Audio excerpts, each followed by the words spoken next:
Tas lēciens uz sēriju A, uzreiz cita valoda, cita kultūra. Noteikti emocijām bagāts ceļš, Pirmo līgumu es parakstīju. 37 vārtu guvumi. Es dzīvoju šādi un es esmu priecīgs. Esiet sveicināti! Visi futbola fani, sporta fani. Esat kopā šobrīd ar mani, Mārtiņu Orsti. Vēl joprojām nevaru sev iedot standarta frāzīti, kas es esmu. Podkāsts tagad. Šobrīd vadītājs. laikam podkāstā galvenais runātājs, veidotājs, režisors vai kas es tur skaitos. Jā. Tā nosauksim. Bet svarīgākais ir tas, ko es esmu saticis un cilvēki, kas ir ar mani šobrīd. Pilnā vārdā Raimons Krolis. Sveiks, Raimond! Sveicināts. Netaisīju to super garo introdukciju, jo šobrīd, vismaz satiekot tevi, tu esi Latvijas, Latvijas izlases futbolists, pietiekami gados jauns vīrs, tāpat kā es. Un mēs vienkārši parunāsimies gan par dzīvi, gan par futbolu. Un mans tāds, laikam, standarta jautājums vienmēr un visur. Man patīk pajautāt vienkārši, kā tev iet, Raimond, un kā tev klājās šobrīd dzīvē? Man iet labi. Tad atvaļinājums jau iet uz beigām lēnām. Jāsāk jau kaut kas trenēties, darīt, gatavoties pirmssezonai. Tā kā Jā. vairs nav pilnīgs atvaļinājums, nav pilnīga atpūta. Sākas kaut kāds darbiņš, ķermeņa nostiprināšana, bet kopumā labi. Forši būt Latvijā, atpūsties, pavadīt laiku ar tuviem cilvēkiem. Superīgi. Uzreiz iemetīšu arī jautājumu par sevi ļoti tuvu tematu šobrīd. Aiziet. Veselīgs dzīvesveids. Jā. Pastāstīji tev kā futbolistam, cik svarīgs tavā ikdienā ir uzturs, regulārs slodzīte, un cik ļoti tam pats ikdienā pievērs uzmanību. Droši var pastāstīt. Ja mēs runājam par kaut kādām slodzēm, tad sezonas laikā tur man nekas nav jādomā. Vienkārši atnācis treniņš, kas jādara, tas jādara. Bet tā prasās kaut kāds regulārs slodzes arī atvaļinājumā. Teiksim, neizvēlos tur nedēļu gulēt, bet prasās kaut kāda aktīvā atpūta, tur golfiņu uzspēlēt, kaut vai padeli vai kaut ko. Tā kā, respektīvi, ja es nedēļu no vietas neko nedaru, tad var just, ka ir kaut kāds tāds kritums, un tu nejūties tik labi kā ar kaut kādu sportu. Ja mēs runājam par uzturu, tad varbūt es neesmu pats ideālākais cilvēks, kam to prasīt, jo principā es ēdu vienkārši to, ko es gribu. Mana tā filozofija ir, ka, ja es ēdu to, ko es gribu, un man garšo, tad es jūtos labi. Teiksim, izcils piemērs, ko dārzeņi. Es neesmu baigais fans dārzeņiem, un es arī baigi neēdu dārzeņus. Bet pišķiņi varbūt kaut kādus es varu uzēst, bet tā pārsvarā es ļoti rēti ēdu dārzeņus. Jo, ja es ēdu dārzeņus, tad es nejūtos tik labi pēc tam nemaz. Laikam tu pieskāries jau tam tematam, kad tev kā arī kā profesionālam futbolistam jābūt laikam tādā harmonijā ar savu ķermeni. Jā. Ja tu jūties labi, tad esmu zinot, tu visu dari pareizi. Jā, principā man liekas, ka ikvienam cilvēkam galvenais jau ir justies labi ar sevi, un tad arī viss ir kārtībā. Principā katrs cilvēks ir atšķirīgs, katram ir kaut kas cits, kas viņam ir vajadzīgs, un es dzīvoju šādi, un es esmu priecīgs. Un jā, vēl paralēli kāda bumba lido vārtos, un vēl tajā brīdī es esmu rezultātīvākais savas komandas spēlētājs. Tas ir tāds patīkams plusiņš, jā. Tu jau nedaudz pieskāries manam nākamajam jautājumam par ikdienu, par hobijiem, nodarbošanos ar citiem sporta veidiem. Iedod nedaudz arī ieskatiņu, kas ir tādi tavi tuvākie. Teiksim, tāds aktīvākā atpūta, gan jau, kad ir tas golfs, tas man patīk, bet principā jebkurš sporta veids, basketbols, tenis, ja ir man kaut kāda kompānija, es varu pilnīgi jebkuru sporta veidu darīt, un man patīk, respektīvi, principā atvaļinājumā es labprāt daru jebkādu sporta veidu, izņemot futbolu. Ok. Pieskaroties futbolam. Katram mums, mēs noteikti atceramies to mirkli, kad mēs kaut kādā veidā iemīlējam konkrēto sporta veidu. Pastāst par futbolu. Tev ir varbūt kāds konkrēts spēlētājs, kāda izlase, kāds futbola notikums, kas tev saistās ar to, ka šis bija tas brīdis, kad kā viņi mums tulkojas pēdas bumba, kļuva par manu sirdslietu, kad tas ir mans. Principā, ja mēs skatāmies uz to pašu sākumu, tad es gāju, mans brālis spēlēja hokeju, tad es gāju arī hokejā. Tad meita atnāca uz bērnu dārzu futbola komandu. Tad, principā, tā oriģināli bija plānots, ka es būšu hokejists principā. Bet tad bija izvēle futbols vai hokejs. Tad es paskatījos, hokejs tajā laikā komanda bija vairāk krievalodīga. Es tur Mhm. vēl krieviski vispār nerunāju. Tad es paskatos futbols, viss bērndārs, draugi, viss super, viss latviski un tā tālāk. Nu, un tad, principā, tāpēc arī tas bija tas sākuma iemesls, kāpēc es aizgāju uz futbolu. Jā.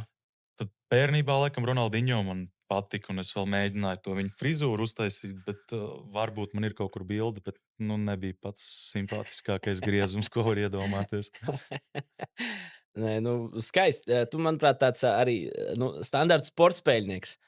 Tev bija arī tas mirklis, kad tu sāki trenēties, apvienoja vairākus sporta veidus. Tev bija hokejs un futbols reizē Jā, kaut jā. kādā brīdī. Ja? Bija hokejs, futbols reizē, tad arī pēc tam man bija futbols plus judo treniņi Jā, kopā, jo mums bija trenerim Vladimiram Cīmanim brālis, kurš bija judo treneris. jā, Tad mēs gājām reizi, divas nedēļā pirms treniņiem ar Vladimiru. Viņš mūs veda uz judo, tad atpakaļ uz futbola treniņu. Tā kā tas judo arī, tas teikt, iedeva ļoti daudz tādā ķermeņa balansā un tā tālāk. jā. Tā kā, man liekas, ka tādā jaunībā vairāk sporta veidi ir ok, bet loģiski, ka kaut kādā brīdī jāuzliek tas uzsvars uz vienu. Pilnīgi tev piekrīt. Par tavu karjeras sākumu. Pats jau nedaudz pieminēja futbola klubs Meta.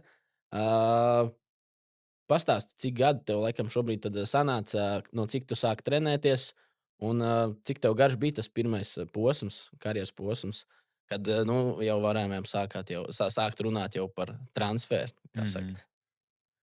Nu, Meita radās tajā 6. gadā, tad arī Jā. es principā sāku. Nu, sākumā, man liekas, tur bija, kad mēs vienkārši gājām vienreiz, divreiz nedēļā. Tur papildus, pastīties, vai tu gribi to futbolu vai nē. Un Jā. arī Meita tikai tad izveidojās. Un tad, cik man bija gadi, 5, 6, 5, kaut kas tāds, tad arī es sāku. Mhm. Nu, un tad tas ceļš līdz tam transferam, kad kaut kas sāk notikt, laikam, pirmo līgumu es parakstīju ar Meitu 16 vai 17 gados. Jā. Nospēlēju pusotru sezonu vai 2 sezonas, un tad 18, 19. Tad arī bija tas pirmais transfers uz Valmieru. Tad jau tas viss kļuva tā nopietnāk. Līdz tam tas vairāk varētu būt, ka bija hobija līmenī un nebija kaut kāds idejas tur spēlēt futbolu. Tīpaši, jo man 13, 14 gadiem es gandrīz gadu nespēlēju, un es laikam biju kaut kāds traumas. Tad atgriezties bija baigi sarežģīti, un tad jau es principā biju gatavs beigt arī tur 15, 16. Bet kaut kas aizgāja. Un varbūt arī tas, ka nebija vairs tāds mērķis spēlēt futbolu, tad tu to visu tā brīvi darīji, un tad arī Jā. kaut kā viss aizgāja, un pie tā arī es pieturos. Kas varbūt tāds spilgtākais no tāda tava tā mirkļa, tu saprati, kad man ir iespēja kļūt par profesionālu futbolistu? Kas ir tāds spilgtākais mirklis no tā laika, varbūt Metas klubā tieši? Godīgi sakot, es pat teiktu, ka līdz es neaizgāju pat sērijā, es pat tā neaizdomājos, ka es varētu spēlēt futbolu kaut kādā augstākā līmenī, tur par Latviju vai kaut ko. Tas viss kaut kā vienkārši tas laiks tā plūda un gāja. Bet, Metā, es saku, teiksim, es to sezonu nospēlēju, un man pat nebija tādas idejas, varbūt, vai kaut kas, ka es tulīt taisīšu kaut kādu transferu tikai pēc tās sezonas, kad sākās kaut kāda interese runas, tad arī palika tā, kad jā, ok, es kaut kur iešu. Bet tā pašā sezonas laikā es vienkārši spēlēju, un vispār nebija nekādas idejas, ne domas, kad es varētu kaut kur tālāk iet vai kaut ko. Principā tā laika piedāvājums no Valmieras priekš tevis pašs bija tā kā pārsteigums. Kaut kas tāds reality check. Jā, pēc tās sezonas, kad sākās, bija kaut kāda interese arī no ārzemēm, un tad es sapratu, ir kaut kāda interese, varbūt to futbolu varēs turpināt spēlēt. Ja? Un tad, tā Valmiera atnāca, tas piedāvājums bija vislabākais, teiksim, no tiem, kas bija pieejami, un tas bija labs transfers. Ja mēs paskatāmies statistikas ailītēs un vēstures grāmatās, tad ļoti varēja uzskatīt, ka Valmierā patika būt uzspēlēt. Jā, kas man tur bija? Vismaz uzmetot acī, 59 spēlēs kopā visā sezonā 37 vārtu guvumu. Okay. Vērtīgākais spēlētājs, labākais uzbrucējs, čempionu tituls. Sapņu piepildījums, jā, teiksim tā.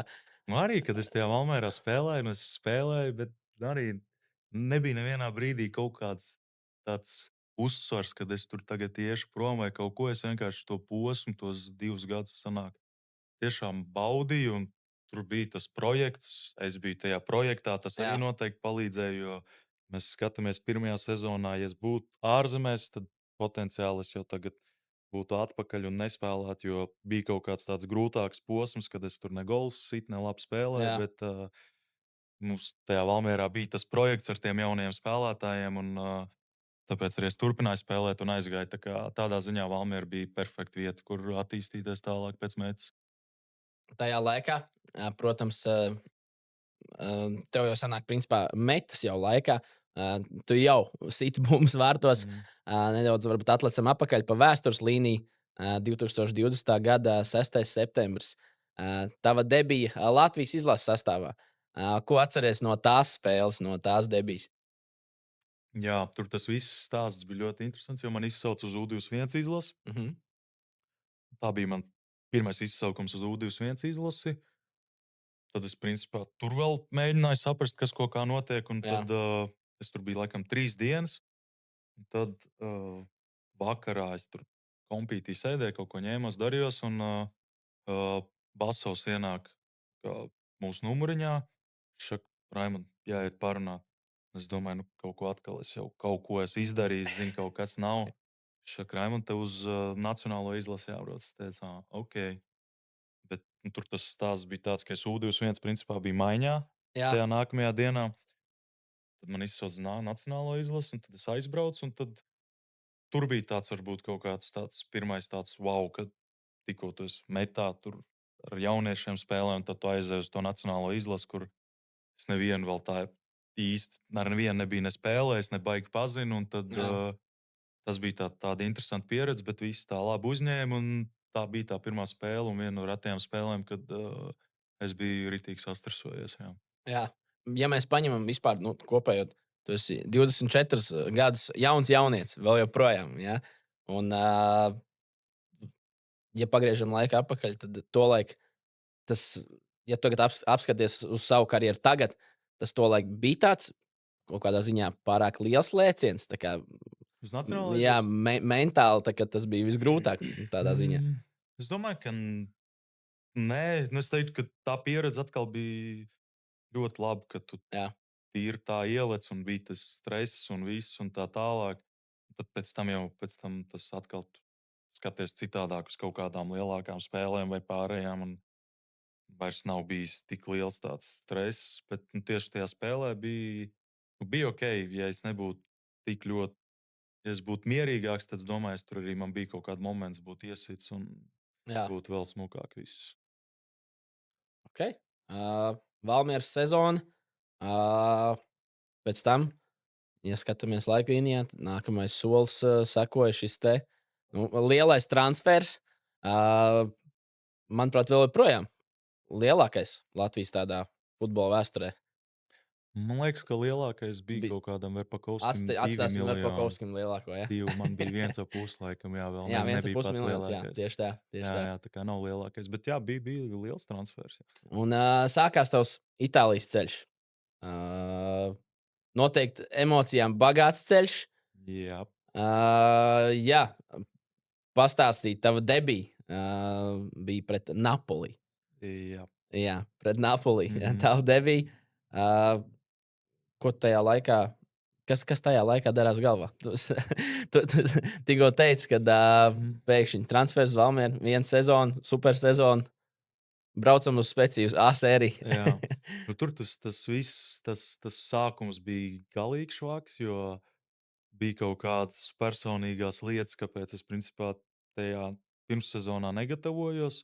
Jā, Tad, kad aizgāju uz to speciālu, es principā biju savā sliktākajā formā. Un atkal visu komandu bija jau jā, tieši tur bija spēle pēc nedēļas, laikam, tad viss bija tā kā savā augstākajā formā.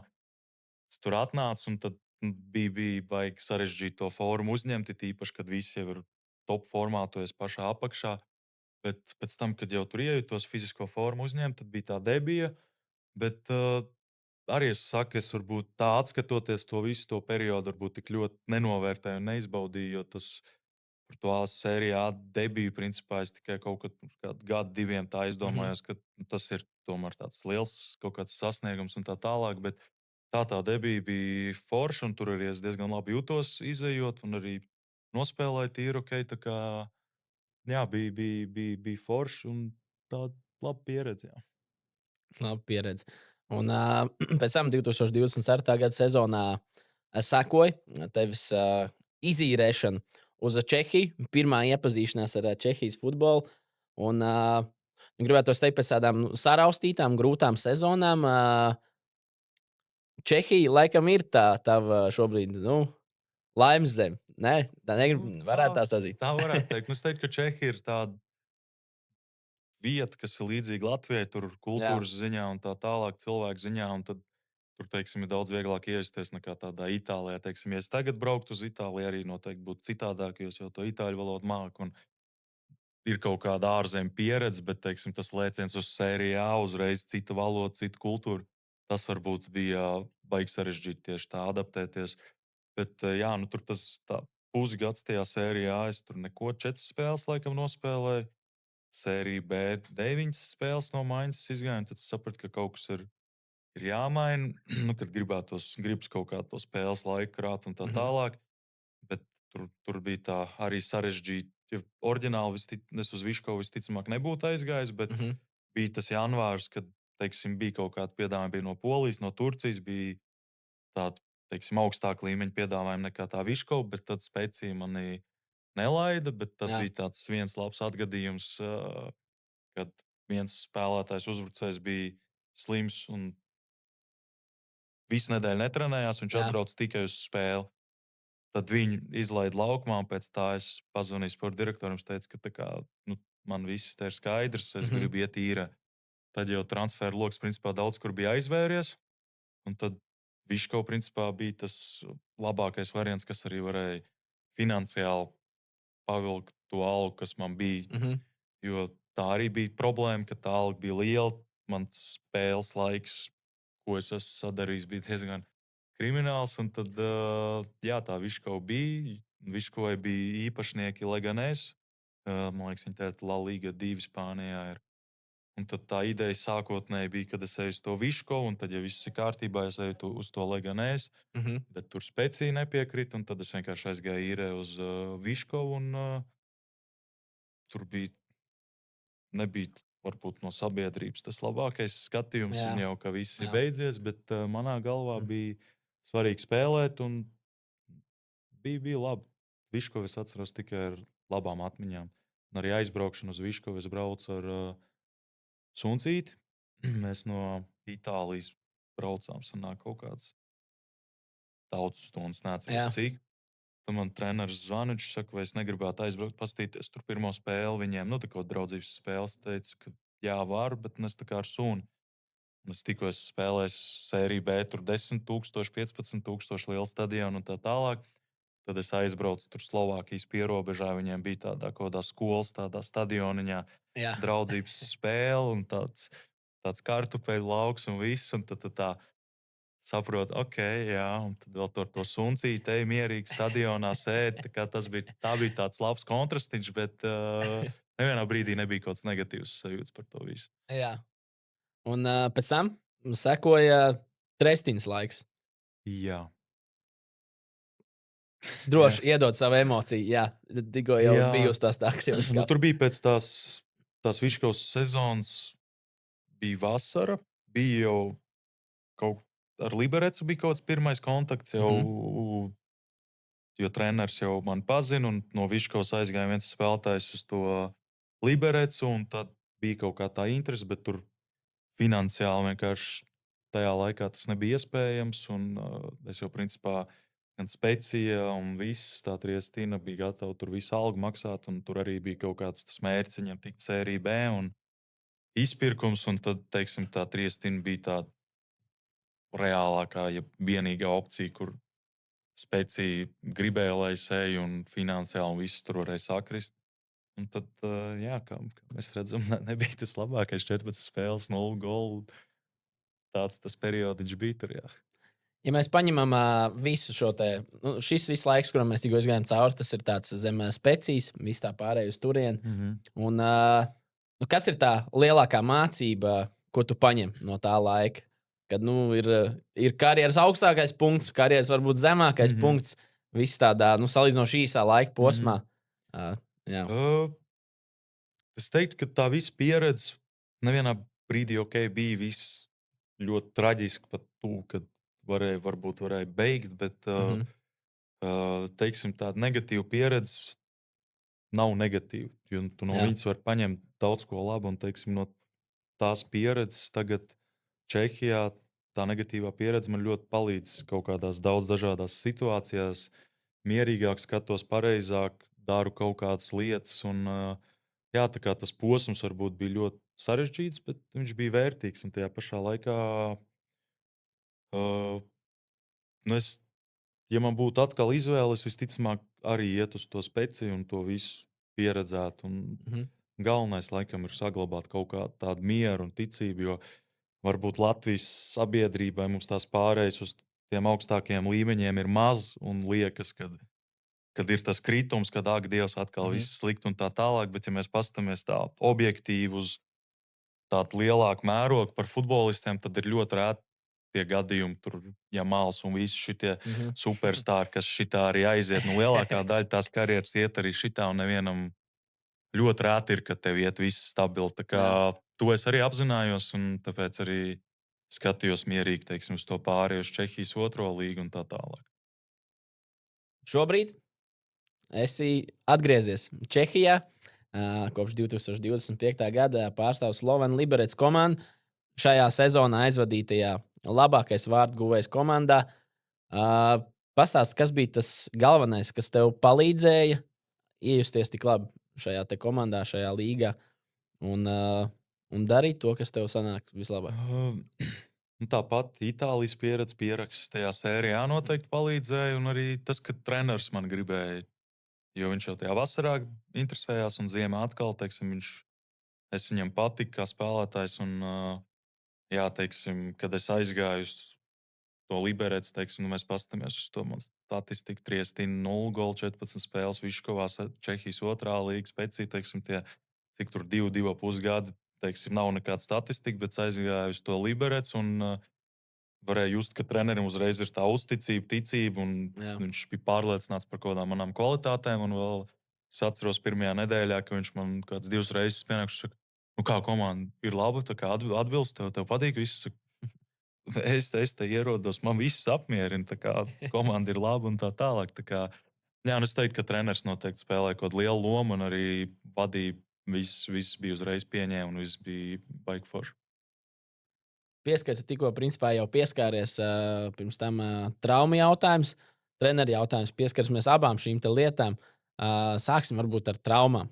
Nu, šobrīd tajā salīdzinoši īsajā karjeras laikā, nu, pastāsti arī A-sērijas laikā, nu, specijas laikā, bija pat jau domas par karjeras beigšanu.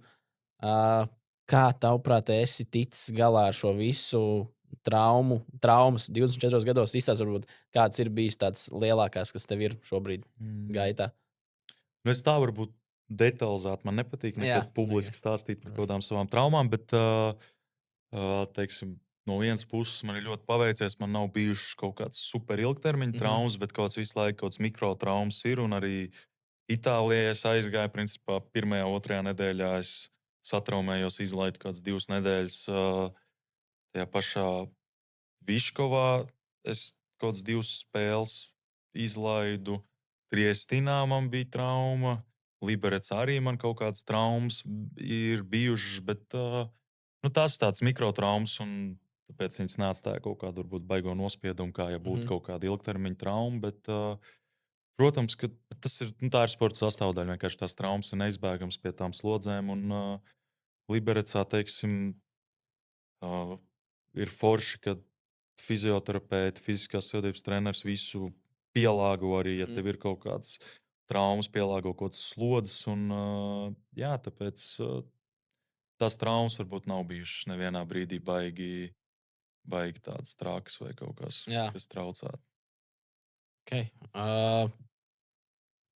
Par traumām, kā tādām, ikdienas komunikācijā tagad arī nav noslēpums.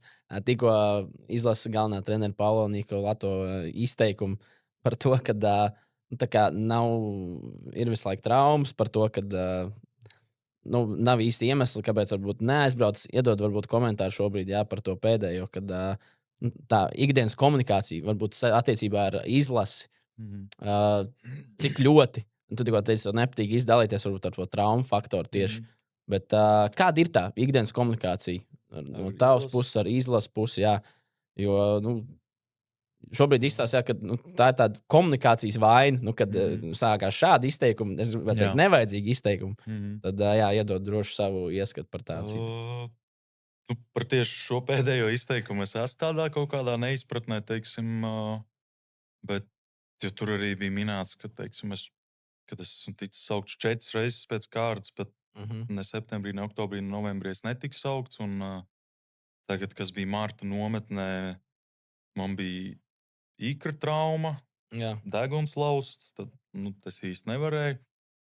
Un tad šajā izlašu logā es uztaisīju vēnu operāciju, jo tieši dēļ tiem ikriem man principā ar katru gadu palika sliktāk tie ikri. Un šajā sezonā, uz sezonas beigām, es praktiski jau diezgan daudz daļu no treniņiem izlaidu un praktiski tikai spēlēju. Un, teiksim, tā vaina potenciāli varētu būt tajos īkros, jo tās asins strēkst apakšā un nepumpē normāli. Mhm. Tāpēc arī es nolēmu uztaisīt to operāciju, lai es varētu normāli spēlēt tālāk, nevis traumēties visu laiku. Tāpēc to komentāru varbūt es līdz galam neizprotu, jo arī ar prezidentu, ar vadību mēs sazvanījāmies, un viņš arī it kā viss bija saprotošs un tā tālāk. Tāpēc es nezinu, kāpēc man tā izcēla, bet tas ir treneris sajūta, varbūt pēc spēles, kaut kādas emocijas, kas tas ir normāli. vidējais aritmētiskais Raimons Krols vēl joprojām mīl futbolu, mīl Latvijas izlasi un grib tur spēlēt. Pareizi. Protams, es jau cik gadus es biju izlasē, katrā izlasē, un es domāju, ka arī nevienam nevar būt baigi jautājumi par manu kaut kādu nostāju un vēlmi un skatījumu uz Latviju. Ja mēs paskatāmies kaut ko Čehijā, cik daudz intervijās es pieminu Latviju un runāju tikai labi par Latviju. Un, Mhm. kad man bija maska, man teica, ko tu gribi likt uz maskas. Man nebija divu domu, es gribu likt Latvijas karogu. Tā kā, tur varbūt kas tur ir rakstīts par to motivāciju, ka negribās pārstāvēt izlasi. Es domāju, ka tas nav akurāti. To šobrīd aizstāvot izlases treneru noveļam uz emocijām pēc tam, kādas varbūt bija pēc pēdējās spēles. Tam vēl nedaudz pieskarsimies, bet par treneriem.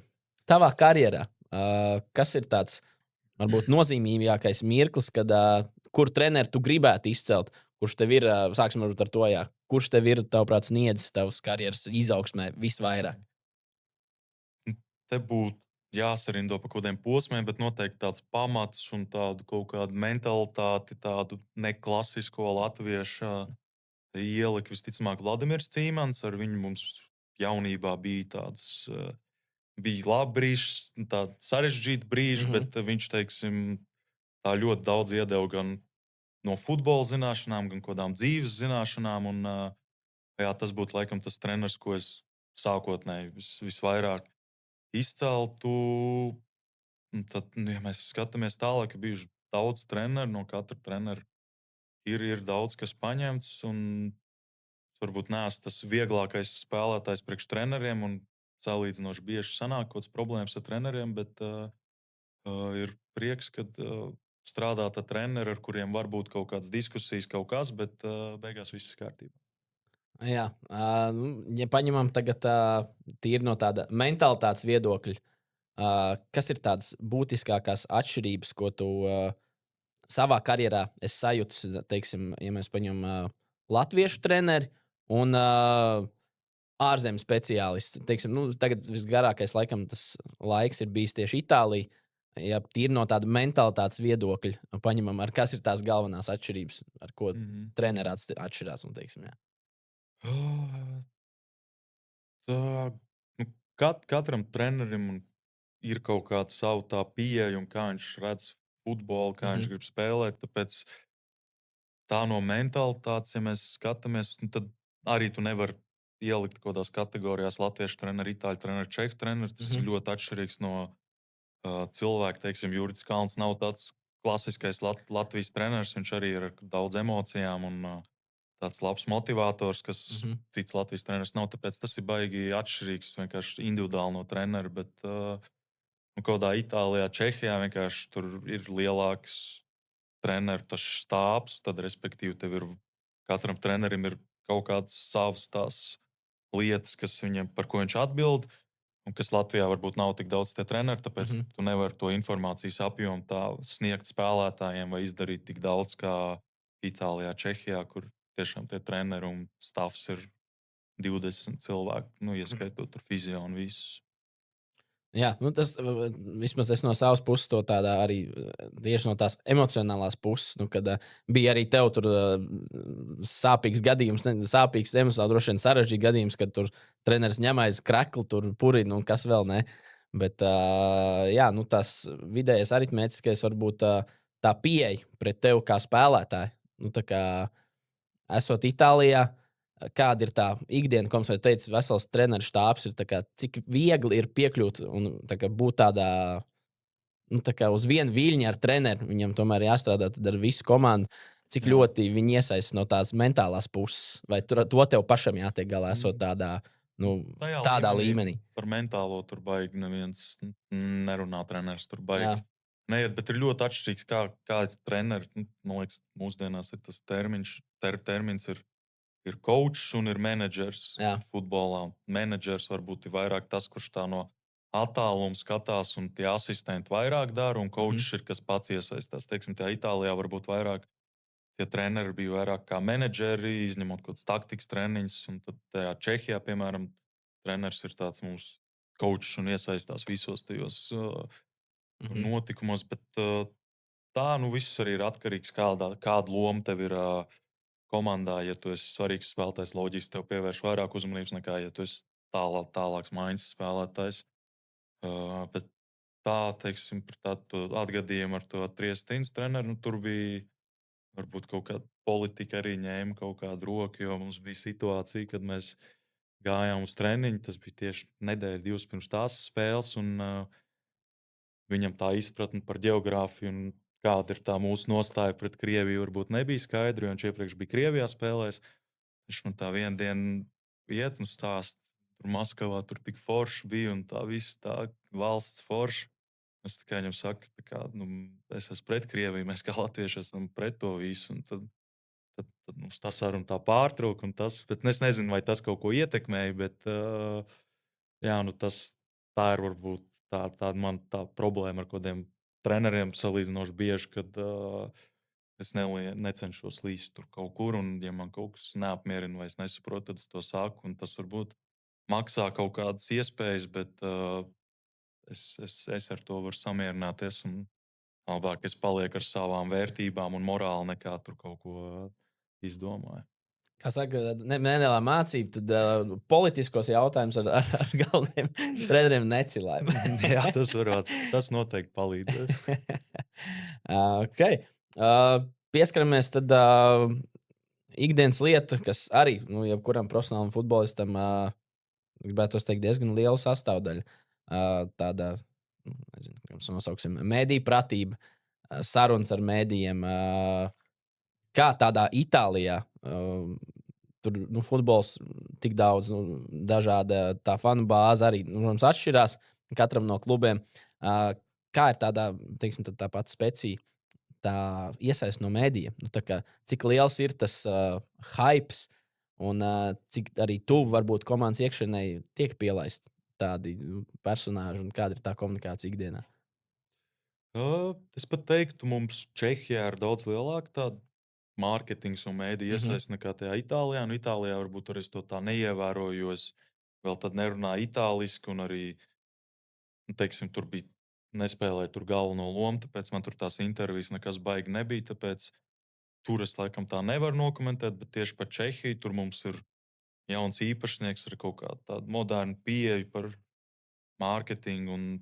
reklamēšana un spēlētāju parādīšana, un tad tur mums ir ļoti daudz kaut kāda sasaista ar mūsu tiem mārketinga Mhm. sadaļu, un ļoti bieži ir kaut kas jādara, kaut kas jāfilmē, jāstāsta un tā tālāk. Tā kā tur ir ļoti daudz. Tas viss ir ļoti pa daudz. Labs treniņš, jo, nu, laikam, mūsdienas ir tas mirklis, kad jā, nu, bez mēdījiem, bez sociālajiem tīkliem nekā. Un runājot par šo jautājumu, tad ir bijis arī atgadījums ar Latvijas mēdījiem. Jā, arī varbūt nedaudz sensitīvs un sāpīgs temats, bet nedaudz izējot cauri.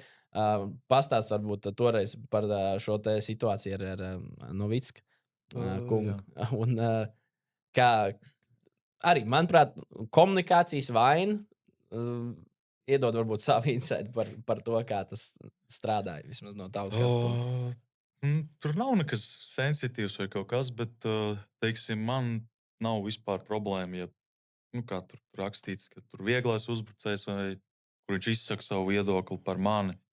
Bet, teiksim, tur ir tā problēma, ka tur tiek pasniegts kā fakts, ka es tur nemīlu futbolu, es tur esmu ar vienu kāju biznesē, un tas man to atsūtīja. Man bija tāda neizpratne, ka tas nav īsti patiesa, un tādas lietas tā kā es negribu, lai cilvēki ņem to kā faktu. Tāpēc arī es vienkārši uzdevu šos jautājumus, jo varbūt kaut kur ir izvilkta šī informācija. Un, jā, tā kā nekas tur baigi nebija, bet vienkārši tās lietas, kur tika pasniegts kā fakts, to es gribēju tā, lai cilvēki saprotu, ka tā nav. Tas varbūt tāds arī, nu, teiksim, protams, ja mēs paskatāmies globāli arī Latvijas kontekstā, to, nu, kā futbolam iet, nu, ja ņemam visu sporta veidu pēc kārtas, tad tas nav tāds tā kā nu, netīrās veļas mazgāšana kaut kādu. Nu, manuprāt, tad iemeslu meklēšana, nu, kāpēc mums kontekstā nu, tā jau grūti iet. Nu. Bet vēl tā kā liekam to slogu, teiksim, arī tev. Nu, tas ir tā kā uzbrukums tev. Nu, es gribētu tā sacīt. Bet, Nu, es nezinu, teiksim, tie komentāri un viss, tā kā, kad spēlē futbolu arī tur ārzemēs, visur viņi ir tik daudz par mani bijuši, ka tu jau vairs. Un tu neuzsver vienkārši neko personīgi, vai tur nedomā par to, tur kaut kādas dienas vai kaut ko tādu. Man tas viss, teiksim, tu neuzliek nekādu slogu un neko nemaini globāli. Bet uh, es nezinu par tā kaut kā.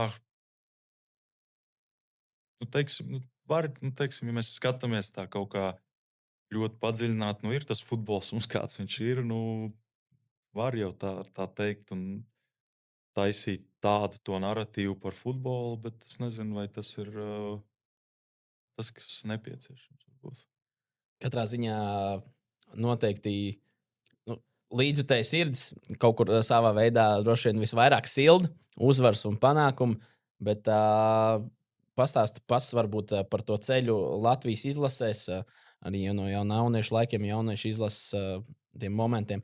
Kas tavuprāt ir tas brīdis, kurā mēs varbūt tādā vispār pasaules futbolā pazūdam, kas ir tā nianses, kas mums pietrūks, kur mēs kā, nezinu, aizpeldam. Mhm. Kad, nu, teiksim, Latvijam kā tādam komandas sporta veidos, mums, manuprāt, nu, lielisks sasniegums visur. Mhm. Varbūt, nu, jā, droši iedod savu komentāru. Tā Jā. futbola pasaule pārāk liela ir.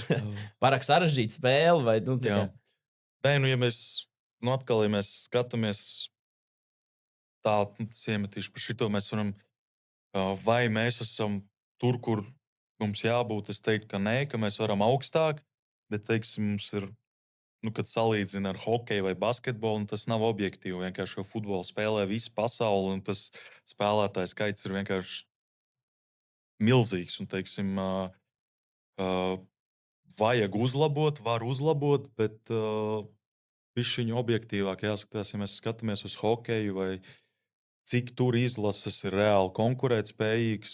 Nu, viņas nav tik daudz kā futbolā. Futbolā viņas ir daudz reižu vairāk. Tā kā tie rankingi un viss tur arī. Ja pats Āfrikas valsts, teiksim, tur ir augstākās vietās, bet tāpēc, ka viņas spēlē tikai pa to Āfriku, tā, ja mēs objektīvi skatītos, mēs būtu noteikti arī tajā ziņā augstāk. Bet tā par to pazušanu es teiktu, ka man tāds piemērs būtu no jaunatnes futbola, kad bija mūsu gadam bija treneris Stepānovs. kad mēs spēlējām. Tad es vēl nebiju tik daudz izlasē, bet tur bija tā ideja 4-4-2. Sagaidām viduszonā, spēlējām tādu aizsardzības futbolu, ejam uz pretuzbrukumiem. Tie rezultāti arī nebija. Tad atnāca čehu treneris Jakubs Dovalils. Un, mēs uzreiz spēlējām uzbrukošu futbolu, 4-3-3, pressings, viss notika. Un tad arī tie rezultāti bija daudz labāki. Mēs arī tikām tajā elites kārtā, bet to atcēla.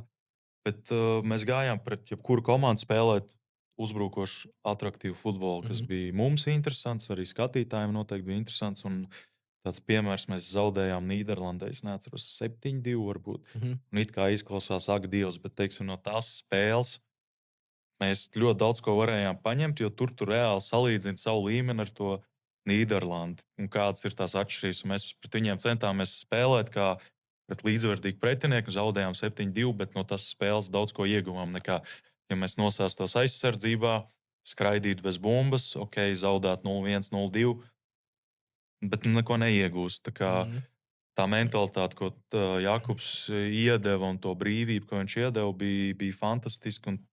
Tur arī, man liekas, rodas tā izaugsme un nebaidīties zaudēt 7-2. Tas manā galvā ir labāk nekā bez bumbas noskriet, zaudēt 0-2. Un varbūt arī nacionālajā izlasē gribētos domāt, ka vienkārši gribētos, lai mēs mēģinām spēlēt to futbolu. Un, teiksim, sliktāk jau baigi no tās sabiedrības puses nebūs. Varbūt, bet ja mēs gribam to izaugsmu, mums ir jāmēģina spēlēt pret stiprākiem pretiniekiem, pārbaudīt, kādas ir tās mūsu spējas. Nevis spēlēt uz kaut kādu rezultātu noturēšanu vai zaudēt ar minimālu rezultātu. Tas ir mans tāds subjektīvais viedoklis. Un, tas, manuprāt, palīdzētu, ja mēs salīdzinātu. Jo arī es esmu bijis visos A sērijā, B sērijā, Čehijas otrā līga, Čehijas augstākā līga. Un tās līmeņa starpības nav tik liels. Arī RFS to pierādīja, kad viņi iegūstot to pieredzi, spēlēja diezgan līdzvērtīgi ar kaut kādām komandām. Un tad arī uz tās Eiropas skatos viņi ļoti labi sev parādīja. Tā līmeņa starpība nav tik krasi atšķirīga, kā varbūt varētu likties. Un, ja mēs kā izlase iegūtu vairāk to pieredzi spēlējot attraktīvu futbolu, tad arī es domāju, ka tas gan skatītājiem būtu interesantāk un pozitīvāk, un gan mums pašiem. Tev noteikti ir jau bijusi arī iesaiste ar līdzinējo izlases treneru un to, kāds ir tas spēles stils. Kas ir tas, tavuprāt, ko tieši Nikolato ir ienesis? Tas viņa redzējums. Es neesmu, cik es tagad gadu neesmu, laikam, bijis izlasē, un es nezinu, cik es vispār izlasēju ar viņas bijis. Varbūt 2, 3 mums tā komunikācija nav bijusi ļoti liela, tāpēc es varbūt neesmu tas labākais, kurš var tā objektīvi komentēt, bet tā no malas skatoties, ir kaut kāds, es teiktu, ka tā aizsardzība varbūt ir vairāk sakārtot. Tas aizsardzības futbols kaut kā ir. To bumbu mēs savā laukuma pusē pieturam vairāk, bet teiksim, tagad es biju uz to pēdējo spēli. Un, ja mēs skatāmies kaut kādus uzbrukumus, tad mums reāli visu laiku uz soda laukumā bija tikai Marko vai Dario. Un, vienam uzbrucējam ir ļoti grūti iesist to golu, un tur varbūt prasītos to nākamo soli veikt, kad mēs arī kaut kā to uzbrukumu cenšamies attīstīt un tajā soda laukumā dabūt vairāk tos spēlētājus. Jo ar vienu uzbrucēju tur ir ļoti daudz, kam jāskrīt aizsargiem, jānopeld, uzbrucējiem jāatrod pareizā zona, centrējumam jābūt perfektam, kā pret Lietuvu, kad Toņševs iesit. Tur arī bija vairāk spēlētāju, un arī gols bija. Tā kaut kā no malas skatoties, tādu kaut kādu mazo ieskatiņu, neejot baigi detaļās, es varētu iedot. Jā, Toņš jau golu pieminēja, manuprāt, tāds viens no pēdējā laikā skaistākajiem. Un, lai tur dalās cilvēku viedokļi, kāds teiks, vienreiz paveicās, iesitāt. Es domāju, tas ir tas gadījums, kad tas parāda, mēs mākam, mums ir pietiekami liela meistarība, mēs to varam. Un tā ziņā arī pieskaroties nevis tam, ko tu pirms tam teici, kad jābūt drosmīgiem. Ir jābūt pārliecinātam par saviem spēkiem. Un man visu laiku tas mentālais nāk apkaļ, iedosim kaut vai salīdzinājumu ar Latvijas hokeja izlasēm. Tas, kas, manuprāt, pacēla mūsu bišķiņu citā līmenī, bija savulaik Tets Nolans, Bobs Hārtlijs. tā kā treneri, kuri ļoti strādāja ar to mentālo, tu Jā. notici saviem spēkiem. Mēs fiziski, mēs esam rumaki, mēs skrienam, man liekas, viss ir ok. Jā. Man liekas, te es varu iedot pa Valmieru tādu ideālu piemēru par Jurģi Kalnu, kas viņam Jā. ir kā trenerim fantastiski, kad mēs bijām. Jo mums tas sastāvs pirms sezonas mums lika tur 4. kaut kādā vietā, arī pirms sezonas mums bija ok, bet mēs nebijām nekur pat tuvu favorītiem. Un arī, teiksim, mēs tā kā, kad uz Rīgu kaut kad tu skaties, kāds viņiem tur sastāvs vai RFS, varētu likties wow. Bet Jurģim bija tā mentalitāte. Mēs pirms spēles taisām ko teoriju, un viņš nevis rāda, cik Rīga ir stipra, bet viņš pat varbūt kaut kāds caur tādu humoru viņš rāda kaut kādus tos Rīgas, kur viņi ir slikti un bez maza uzsver, kā tā var spēlēt. Un stāsta, mēs esam daudz labāki un tā kā reāli iedot to mentalitāti tādu, ka mēs pret to Rīgu gājām kā favorīti mūsu galvās un negājām tur ar kaut kādu respektu vai kaut ko tādu.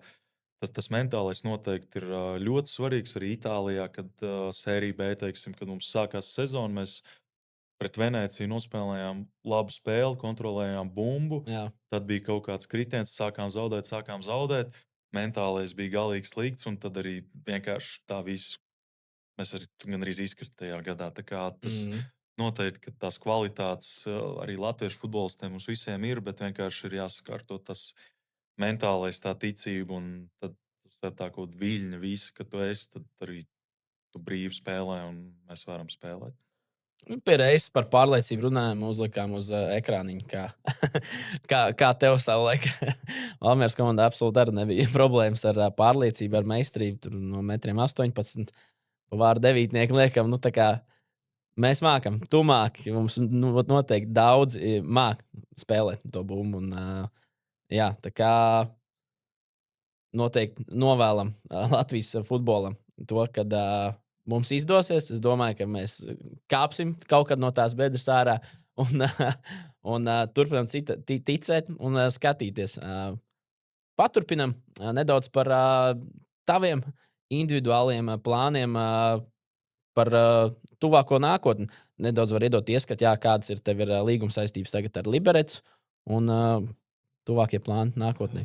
Jā, man vēl līgums ir 2 gadus, bet ir kaut kāds pārunas par līgumu pagarināšanu tagad. Ir kaut kāda arī interese no citiem klubiem. Pagaidām ir grūti pateikt, kas būs, bet Liberecē esmu apmierināts un arī ar klubu mēs runājām. Ja būs piedāvājums, kas apmierina abas puses, tad viss ir labi, nebūs problēmas, bet arī Liberecē palikt būtu bez problēmām. Klubs ir labs, viss ir labi un mērķi ir augsti. Es tādā ziņā tev varu iedot tāds, man liekas, standarta darba devēja jautājums. Es tādā ziņā arī teicu, ka seko man pietiekami līdzi. Tas, kur es esmu noķēris arī dzīvē kaifu, tev jābūt mērķim. Tev ir mērķis, tev ir dzinuls līdz kaut kam.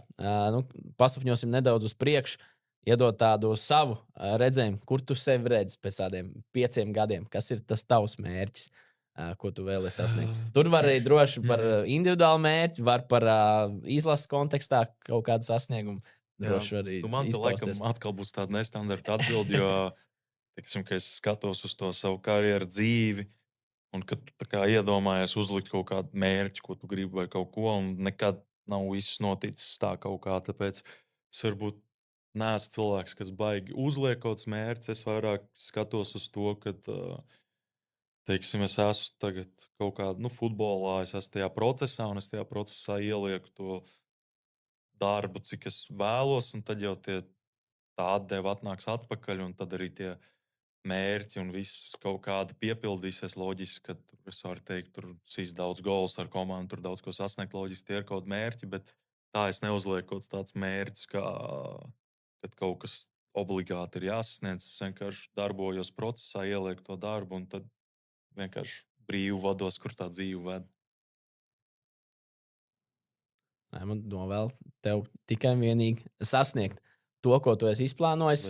Es domāju, ka šobrīd tu noteikti esi uz pareizā viļņa un pareizā ceļa. Pēc sajūtām noteikti, manuprāt, jūties pārliecināts un labi par to, kas un kā. Izlases kontekstā domāju, noteikti tur viss arī būs sakārtosies, kā jau Cerams. teicu. Un galvenais jau sniegums laukumā. Protams. Tur darbi paši pasaka par sevi. Šobrīd, tuvojoties varbūt noslēgumam, mūsu sarunai pieskarsimies lielākajam notikumam, kurš šobrīd tūdaļ sāksies arī pasaules kausa futbolā. Droši iedod varbūt tādu savu ieskatu. Pirms tam pašā sākumā teica, ka futbola spēlētājs, kurš lika tev sākt sapņot par sasniegumiem putenītē, ir Ronaldinho. Kur tad šobrīd ir tā tava, sāksim tā, iedod savu mīļāko izlasi, varbūt bez Latvijas izlases, kurai tu seko varbūt ikdienā līdzi, un tāda varbūt, kur tavuprāt varētu būt tā, kur pacels to zelta trofeju virs galvas. Loģiski, es fanošu par Čehiju, teiksim, tur ir daudz spēlētāju, pret kuriem spēlēs. Jā. Un arī kaut kādas izlases spēles viņiem es tās pēdējās skatījos kopā ar komandu. Tā kā tā man mīļākā komanda noteikti būs Čehija.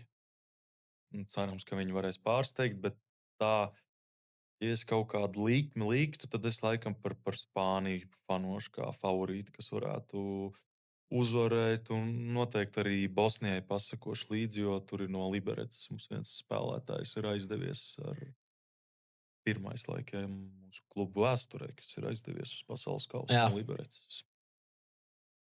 Kurš varētu būt tāds melnais zirdziņš, tavuprāt, no tādiem, tagad mums arī ekrānā redzams, ir viss grupu iedalījums, kuri varētu parādīt no tādām, varbūt ne tām top izlasēm? Es gribētu teikt, redzot to norvēģu bildi, kāda viņiem bija, tāda ļoti smuka un zolīta. Laikam es Norvēģiju varētu likt kā melno zirdziņu, ko es gribētu, ka viņi varētu arī reāli pacīnīties un pārsteigt visus. Jā, tādā ziņā tas laikam arī mans melnais zirdziņš. Jā. Man savā ziņā tētis savulaik iedevis tādu bišķiņu mīlestību pret nīderlandiešiem. Bet, tur to kreiso kājiņu arī sita ar Jens Robēns, manuprāt, tāds. Tā ir leģenda. Nīderlanda ir. Jā, FF grupa. Ir, jā. Jā. Piedod, bet nebūs Nīderlanda. Piedod, bet nebūs. Okay. Jā, šovakar sākās. Mēs sekosim līdzi. Liels notikums. Pasāc, pats ikdienā arī kaut kur bija pieminējis, kad, teiksim, varbūt tādam futbola kontekstā nemaz tik ļoti neseko līdzi. Iedod savu viestiņu, kas ir tas ar tavu ikdienas tādām, kaut vai no sporta notikumiem, kas ir tas, kam tu visvairāk pasako līdzi, kas ir tavējais. Teiksim tā, skatīties futbolu, es salīdzinoši reti skatos, tikai ir kaut kāds interesants spēles vai kaut kāds draugs kaut kas spēlē. Bet tā futbolam, Latvijas futbolam, es joprojām sekoju, skatos, kas kā tur viss notiekās, kā tā attīstība. Viss ir forši skatīties, kas tur notiek. Citiem sporta veidiem, tad šajā gadā laikam šautriņš ir tāds mans. Šautriņš ir top, un mums bija komandā mums ģērbtuvē šautriņu dēles, tad es tur sāku. Un tad tiešām iepatikās, un arī tāda patīkama tāda galvas atslēgšana tā tālāk. Tad es mājās arī nopirku tur dēlīt, visu apgaismojumu, visu tā pa smuko. Man tur kaut kāds jau 20 šautriņas dažāds ir sapirkts. Tā kā šautriņas, laikam, es arī skatījos to Premjerlīgu katru nedēļu. Tā kā šautriņas, laikam, būtu tas viss pašlaik tādā topā. Bet tā, ko es skatos papildus, hokejs noteikti, kad iet basketbols, visas Latvijas izlases, kas notiek, un tā. Visādas sporta veids, formulu kaut kad var ieslēgt, golfu, labi, golfu skatīties varbūt nē, ļoti rēti, bet, kaut kāds visāds sporta veids, man tenis tas pats, tā kā daudz sporta veidu man patīk, ja ir kaut kādi interesanti spēlētāji, komandas spēlēt, tad es pasakoju diezgan daudz sporta veidiem līdzi. Super, Raimond. Pašā noslēgumā varbūt var iedot tādu savu ziņu saviem faniem, vēlējumu Latvijas futbola faniem. Grūti kaut ko teikt. Ja galīgi mēlos pateiks, šito neliksim iekšā. Nē, es teiktu, ka tā Latvijas futbola sabiedrībai cenšamies atbalstīt, cik nu var. Es zinu, teiksim, ka tā no malas arī tā, ja mēs skatāmies, ir grūti noteikti fanot un skatīties un būt pozitīvam par to, kas varbūt notiek, un tie rezultāti nav tik labi, kā gribētos. Bet es domāju, ka tagad jau mums tie spēlētāji uz Čehiju vairāk iet, parādās vairāk spēlētāju ārzemēs. Es teiktu, ka tas ir tāds process, un kad notiks tā ticība, tad es domāju, ka mēs neesam tālu no tā, lai mēs paceltos tajā rangā un arī spēles kvalitātē un spēlētāju izvēlēs, kas var pārstāvēt to izlasi. Tā kā es domāju, ka ir tāds pozitīvs vektors, kā Dainis Kazakēvičs teikt. Jā, tad, ja jūtamies pavisam sērīgi, uzliekam Mārveļa Pakovs highlights no savulaik, jā, un atceramies uzaicināt Raimondu Krolu uz izlasi, jo tad būs jauna highlight. Jauna prieka futbola laukumos. Raimond, paldies par sarunu, paldies par to, ka atbrauc ciemos. Manuprāt, bija vērtīgi šobrīd ar tevi aprunāties, un lai tev viss izdodas. Paldies, ka uzaicinājāt, bija ļoti jauki. Paldies tev!